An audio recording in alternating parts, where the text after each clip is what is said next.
का मानना है कि मोदी जी खुद सुखोई से भी बड़े फाइटर है। सारे विरोधी से वो अकेले फाइट करते हैं और अकेले जीतते हैं, और इसलिए उनका फाइटर प्लेन 140 करोड़ जनता के मन में लैंड कर चुका है।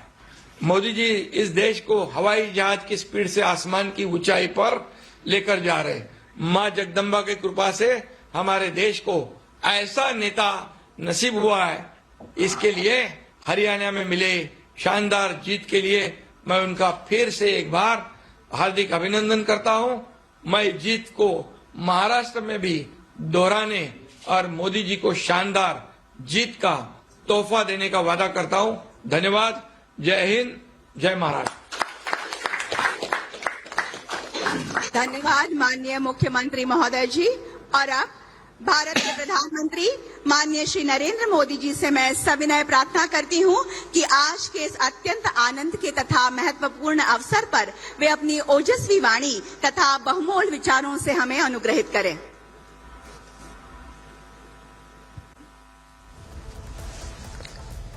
नमस्कार।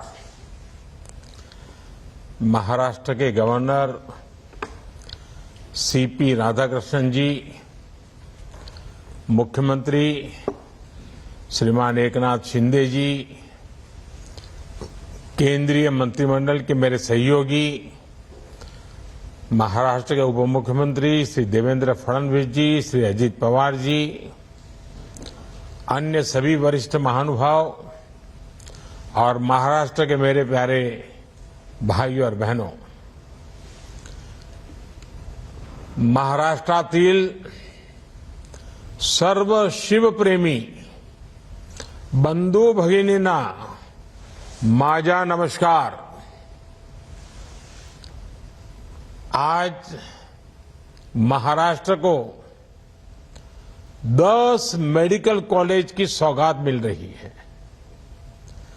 नागपुर एयरपोर्ट के आधुनिकीकरण और विस्तार का काम, शिरडी एयरपोर्ट के लिए एक टर्मिनल बिल्डिंग का निर्माण, आज इंफ्रास्ट्रक्चर से जुड़े इन 2 अहम प्रोजेक्ट्स का शिलान्यास भी हुआ है। मैं इन सभी विकास कार्यों के लिए महाराष्ट्र के लोगों को बहुत बहुत बधाई देता हूं। अभी पिछले हफ्ते ही मैं ठाणे और मुंबई गया था। यहां मेट्रो समेत 30,000 करोड़ के प्रोजेक्ट्स के शुभारंभ का अवसर मुझे मिला। इसके पहले भी अलग अलग जिलों में हजारों करोड़ की विकास परियोजनाएं शुरू हुई हैं। कई शहरों में मेट्रो का विस्तार किया जा रहा है, कहीं एयरपोर्ट को अपग्रेड किया जा रहा है, तो कहीं सड़कों और हाईवे से जुड़े प्रोजेक्ट्स तेज गति से आगे बढ़ रहे हैं। Infrastructure, solar energy, textile park से जुड़ी परियोजनाएं लॉन्च की गई हैं। किसानों, पशुपालकों के हित में नई पहल की गई है। महाराष्ट्र में देश के सबसे बड़े कंटेनर पोर्ट वधावन पोर्ट की नींव रखी गई है। महाराष्ट्र के इतिहास में इतनी तेज गति से, इतने बड़े स्केल पर अलग अलग क्षेत्रों में कभी भी विकास नहीं हुआ। हां, यह बात अलग है कि कांग्रेस के राज में इतनी ही तेज गति से, इतने ही स्केल पर अलग अलग क्षेत्रों में भ्रष्टाचार जरूर होता था। भाइयों और बहनों, कुछ दिन पहले ही हमने मराठी भाषा को अभिजात भाषा का दर्जा दिया। जब एक भाषा को उसका गौरव मिलता है तब सिर्फ शब्द नहीं बल्कि पूरी पीढ़ी को नए बोल मिलते हैं। करोड़ों मराठी माणूस का दशकों पुराना सपना पूरा हुआ। महाराष्ट्र के लोगों ने जगह जगह इसकी खुशी मनाई। आज महाराष्ट्र के गांव गांव से मुझे खुशी के संदेश भी भेज रहे हैं।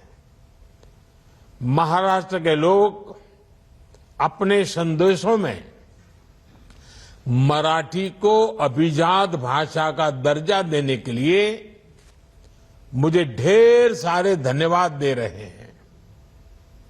लेकिन मैं बताना चाहता हूं, ये काम मैंने नहीं, आप सबके आशीर्वाद ने किया है।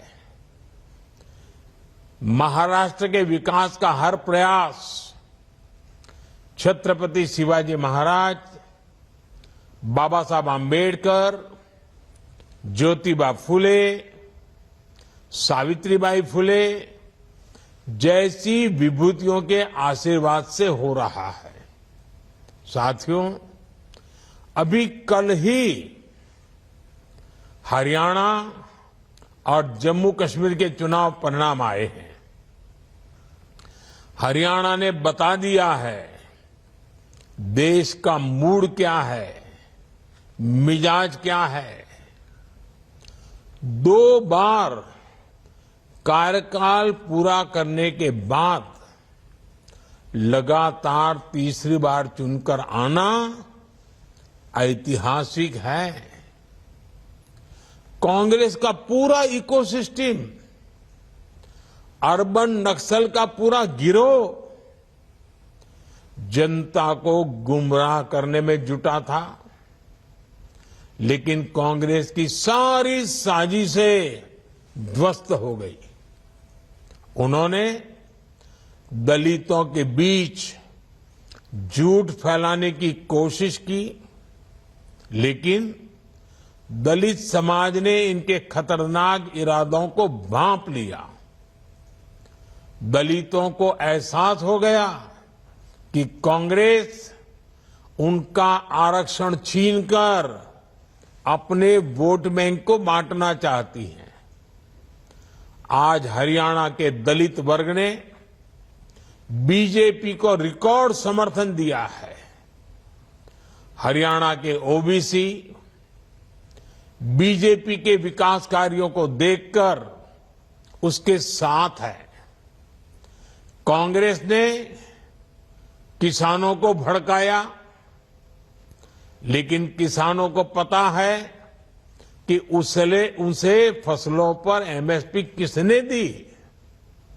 हरियाणा के किसान बीजेपी की किसान कल्याण योजनाओं से खुश है। कांग्रेस ने युवाओं को टारगेट किया और अलग अलग तरीके से उन्हें भड़काने की कोशिश की, लेकिन हरियाणा के नौजवान, हमारी बहनें, बेटियां अपने उज्जवल भविष्य के लिए भाजपा पर ही भरोसा कर रहे हैं। कांग्रेस ने सारे हथकंडे अपनाए